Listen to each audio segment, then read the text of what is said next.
High up in the Himalayan mountains, there is a wonderful land called the Kingdom of Bhutan, the last Buddhist kingdom on earth, a tiny land of great spirituality and ideals. If you go to the capital city, Thimphu, you will be immediately struck by what is missing there. Thimphu boasts of being the only capital city in the world that does not have a stoplight. There are many cars and busy intersections, but no stoplight. A few years ago, they tried to install one in the busiest intersection. They put up a pagoda, a small temple, right in the middle of the intersection and enshrined a stoplight in it. The people didn't like it at all, however, because a stoplight just does not fit into their way of doing things. So, at the orders of the king, the stoplight was removed. But it's not a chaotic mess there, as it would be in most places in the world, because in place of the stoplight, they have installed a living person in that tiny temple right in the middle of the intersection, a traffic officer to direct the cars and make sure everybody gets through safely. The people are much more content with having a living human being directing them. As I watched, it occurred to me that this intersection was a picture of our life, an image of our soul, and what it is that we like to put in the very center of it. As humans, and especially as religious people, we seem to love stoplights.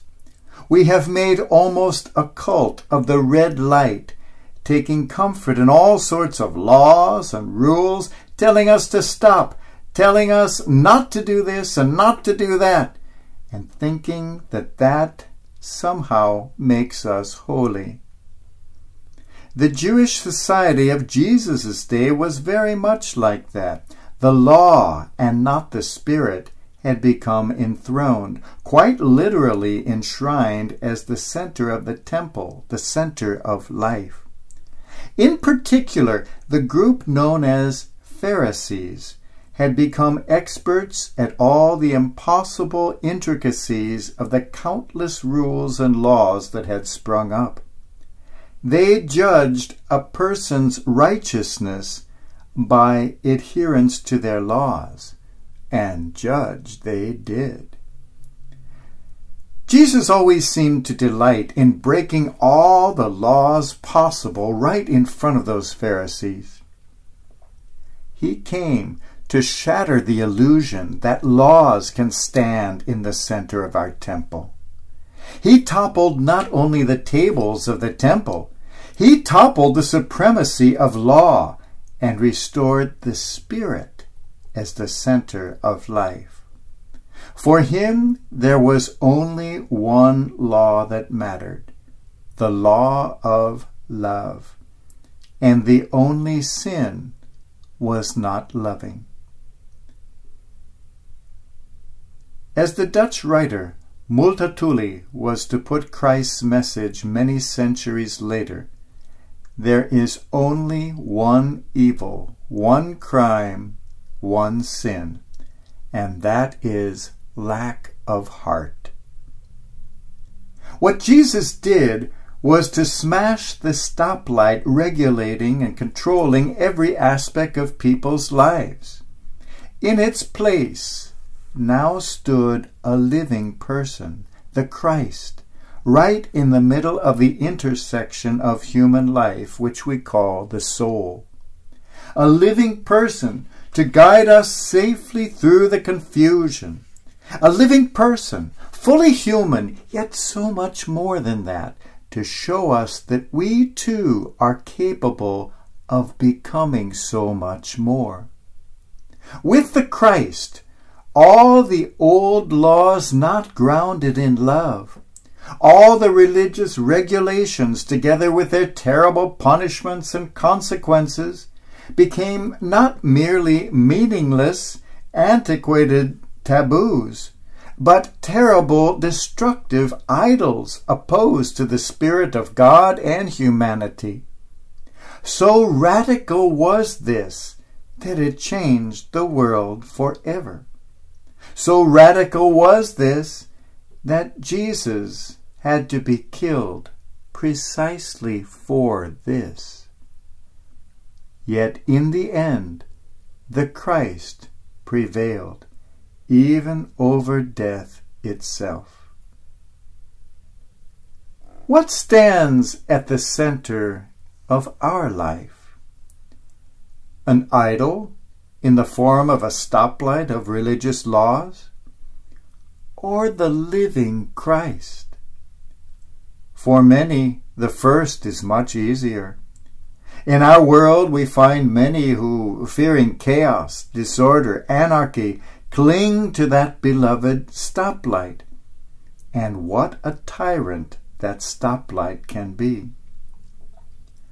Whether in the form of what Jesus calls the heavy and insupportable burdens of Old Testament laws, or in the more recent form of Sharia law from the same region, people still find in the tyranny of the stoplight a false security and an illusion of righteousness. Yet we need not look beyond Christianity itself to find, for many, the stoplight still firmly in place, right in the middle of the temple. From the very beginning, even during Jesus' own lifetime, many of his followers found it difficult to let go, and instead continued to cling to the security blanket of the old taboos. Many were not ready to take the leap, renounce it all, and put in its place this person, this Christ, in the center of their intersection. Many still are not, even after 2 millennia. The awesome simplicity of Christ's law of love seems somehow terrifying, somehow insufficient for real life. This is my commandment: love one another. Time and time again, Jesus exhorts us to let go of the law, let go of our pride, let go of everything, and let love happen. Not many are able to grasp the beautiful truth of this as completely as St. Augustine when he said, "Love, and then do what you will." As one elderly gentleman remarked to me, "Don't think for a moment that the Pharisees died out in Jesus' day. They are alive and well."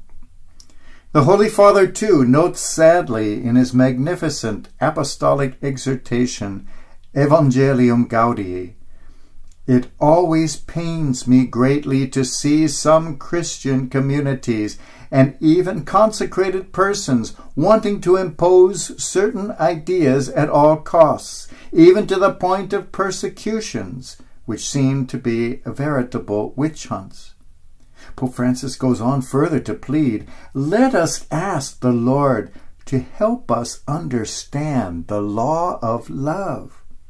How good it is to have this law.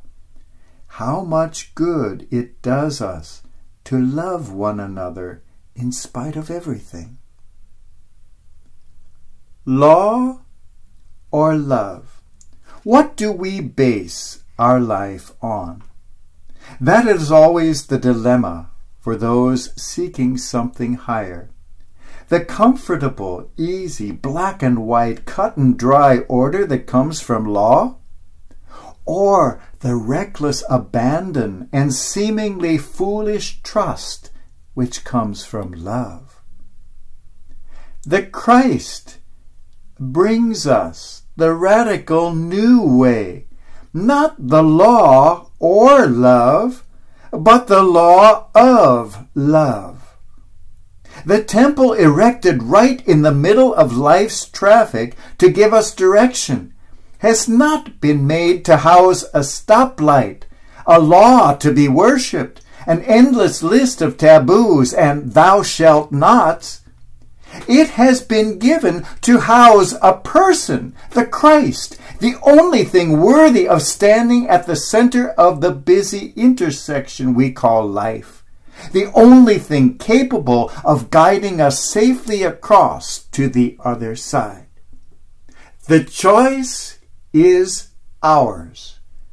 With the grace of God, I will choose Christ. I will choose love.